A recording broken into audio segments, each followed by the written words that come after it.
हमारा टॉपिक है differential coefficient. Differential coefficient और differential we say calculus or derivative of some quantity with respect to another variable quantity। 11th class में इसका as such कोई syllabus में कोई इसका पार्ट नहीं है, लेकिन डिफरेंशियल कैलकुलस और इंटीग्रल कैलकुलस को हम यूज करते हैं in between the parts of some numerical problems और डेरिवेशंस। तो पहले हम स्टार्ट करते हैं डिफरेंशियल कोएफिशिएंट की। मान लीजिए कोई फंक्शन है y f(x), अगर x की वैल्यू हम चेंज करेंगे तो y की वैल्यू भी चेंज होगी,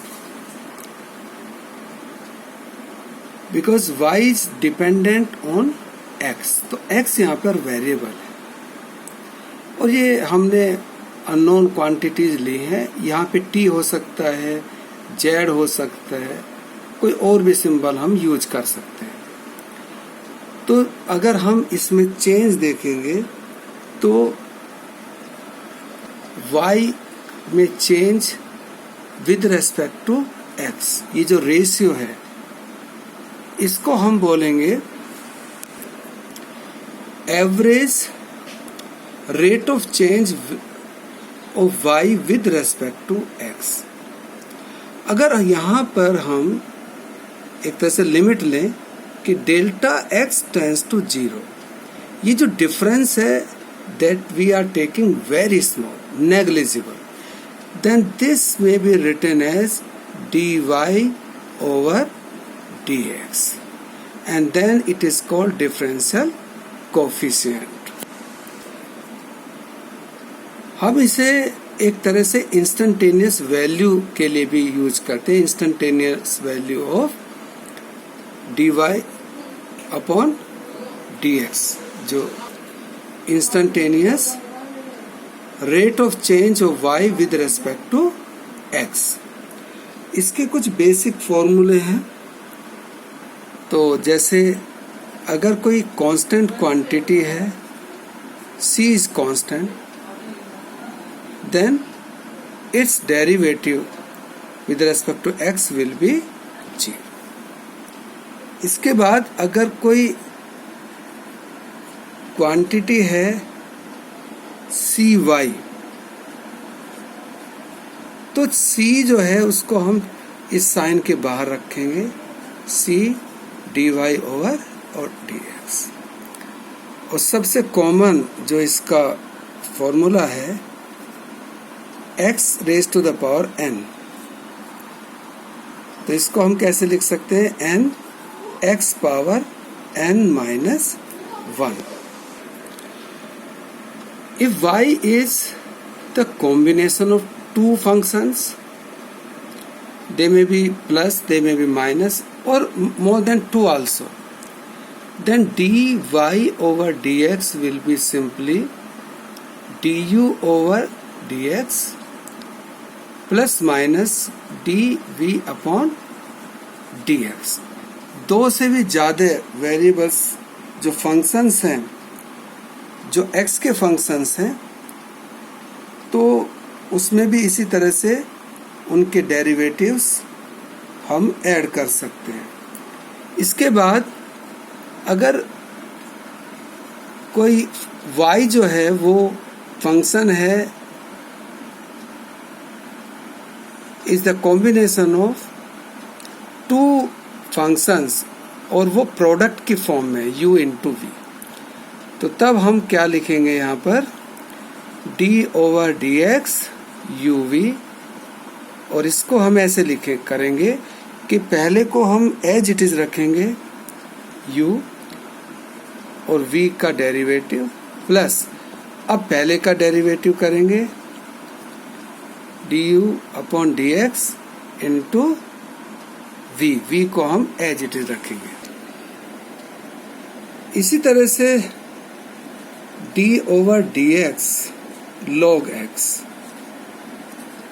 टू द बेस e, ये हो जाएगा 1 upon x, d over dx e raise to the power x, इसकी वैल्यू होगी e raise to the power x. ऐसे साइन के फंक्शन होंगे, साइन एक्स, इसकी वैल्यू होगी cos x. Similarly d x cos x minus sine x. अब जैसे question, हम एक सिंपल से क्वेश्चन लेते हैं कि y is equal to x cube, तो हमको dy ओवर dx निकालना है। तो कैसे करेंगे हम इसे, d over dx x Q. अब देखिए यहाँ पे n की वैल्यू है 3, तो किस तरह से हम लिखेंगे, n means 3, x raise to power n minus 1 means 3 minus 1, तो ये वैल्यू आ गई 3x स्क्वायर। इसी तरह से मान लीजिए हमने लिया अंडर रूट x, तो हम इसको dy ओवर dx अगर निकालें तो क्या होगा इसका, पहले इसको हम थोड़ा सिंप्लीफाई करके भी लिख सकते हैं, x पावर 1/2, तो d ओवर dx x 1/2, तो n है यहाँ पर 1/2, तो 1/2 x 1/2 minus 1, that is 1/2 x minus 1/2। इसे ऐसे भी लिख सकते हैं 1/2, नीचे अगर ले जाएं इसको 1/2, और ऐसे भी लिख सकते हैं कि 1/2 means under root x। y may be like combination also, say 2x plus 3 root x minus 7। तो अब हम dy ओवर dx जब करेंगे तो सबसे पहले इसके अलग अलग पार्ट में हम इसको करेंगे, तो d over dx 2x 3 root x 7। जैसे बताया था कि जो नंबर होगा, कांस्टेंट होगा, दैट वी कीप आउटसाइड, तो पहले में क्या हो जाएगा 2d upon dx x plus second part 3d over dx under root x and d over dx 7।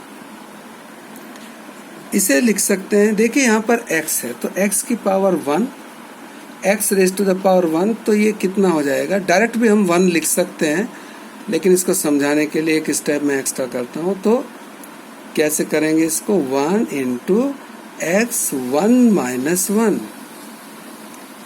3, इसको हम कैसे कर सकते हैं, dx थोड़ा सा सिंप्लीफाई करें 1/2, और एंड दिस इज कांस्टेंट, तो कांस्टेंट का डेरिवेटिव क्या होगा, 0।